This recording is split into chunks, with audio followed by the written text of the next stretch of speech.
The loneliness epidemic nobody talks about. Have you ever been surrounded by people and still felt completely alone? You scroll through hundreds of posts every day. You reply to messages, you laugh with coworkers, maybe you even have someone sleeping beside you every night. Yet, somehow, when the lights go out, the silence feels deafening. Here's the strange part. Humanity has never been more connected. And yet we've never been more lonely. This isn't just a feeling. It's becoming one of the biggest psychological crises of our generation. But almost nobody talks about it. Because loneliness doesn't leave bruises. It doesn't announce itself. It quietly changes the way you think, the way you love, and eventually, the way you see yourself. Today, we're uncovering the loneliness epidemic nobody talks about, and why the real danger isn't being alone. It's forgetting what genuine connection even feels like. Imagine a man named David. Every morning he wakes up, checks his phone, answers emails, grabs coffee, smiles politely at strangers, and spends 8 hours surrounded by colleagues. By every definition, he isn't alone. Yet every evening he comes home to an apartment that feels painfully empty. He watches another episode, scrolls social media, likes pictures of people who seem happier than him. Then he goes to bed wondering why nobody ever checks on him first. Across the city, Emma has thousands of followers.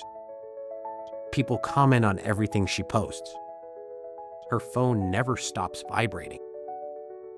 But when something truly devastating happens, she realizes she doesn't know who to call. Different lives. Same loneliness. Because loneliness isn't measured by how many people are around you. It's measured by how deeply you feel understood. Psychologists describe loneliness as the gap between the relationships we have and the relationships we actually need. That gap can exist even inside marriages, inside friendships, inside families. You can spend years with someone who knows your routines without ever knowing your heart. Our brains evolved for deep tribal connection. Thousands of years ago, being isolated often meant death.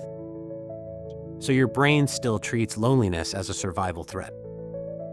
It raises stress hormones, makes you more anxious, more suspicious, more emotionally sensitive. Ironically, the lonelier you become, the harder it becomes to connect with others. Here's what most people don't realize. Loneliness changes your perception. Imagine wearing glasses that make every face look unfriendly. That's what chronic loneliness does emotionally. Someone forgets to reply. Your brain whispers. They don't care. Someone cancels plans. They're avoiding you. Someone seems distracted.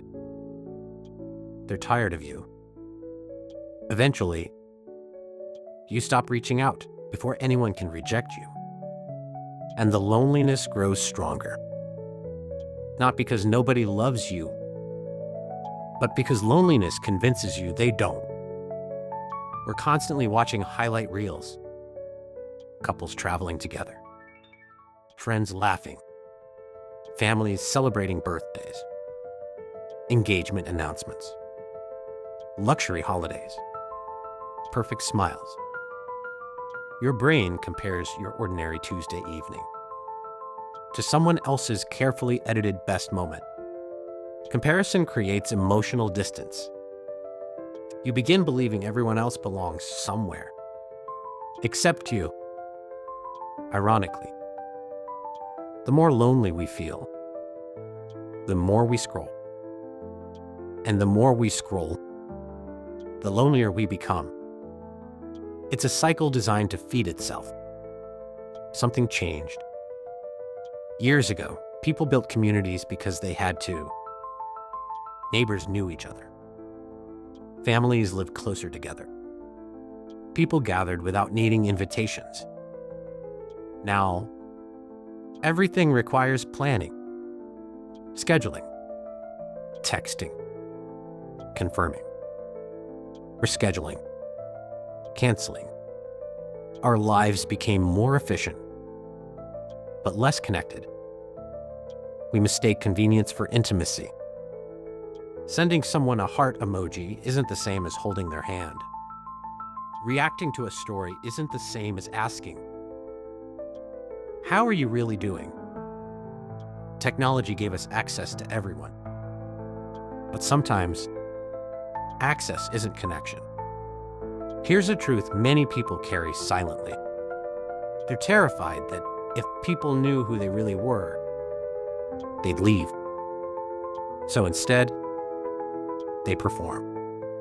They become funny, successful, independent, always positive, always helpful, always available. They become someone easy to love, while secretly believing their authentic self isn't enough. This creates another layer of loneliness, because people aren't connecting with the real you. They're connecting with the version you created for survival. And no amount of attention can satisfy someone who's hiding. Rejection activates many of the same regions of the brain as physical pain. Think about that. Your brain literally struggles to distinguish emotional isolation from physical injury. That's why heartbreak hurts. Why exclusion stings. Why being ignored can ruin your entire day. Your nervous system interprets emotional disconnection as danger. You're not weak. You're human. Here's something beautiful. The cure for loneliness isn't necessarily more people. It's more genuine moments. One honest conversation. One friend who listens without judging. One hug that lasts a little longer. One person who remembers something important you said weeks ago. These tiny moments tell your nervous system you belong. Sometimes, a single authentic relationship outweighs 1,000 shallow ones. Many people would rather admit they're broke than admit they're lonely, because loneliness feels like failure. But it isn't. It's a signal. Just like hunger tells you to eat, loneliness tells you to reconnect. The danger comes when we ignore it for too long. When we convince ourselves, "I don't need anyone." Because deep down, almost everyone does. Healing loneliness doesn't always begin with finding new people. Sometimes, it begins by allowing yourself to be seen. Calling instead of texting. Saying, "I'm struggling." Accepting invitations. Creating traditions. Checking on someone without needing a reason. Looking people in the eyes. Listening without waiting to speak. Connection grows in ordinary moments, not extraordinary ones.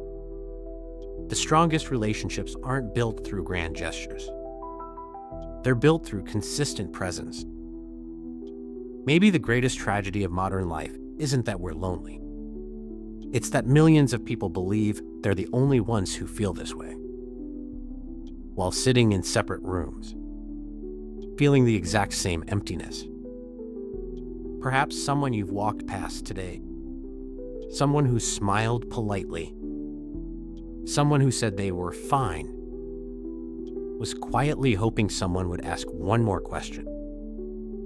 Maybe that someone has been you. If this video reminded you of someone, don't wait for the perfect moment. Send the message. Make the call. Start the conversation.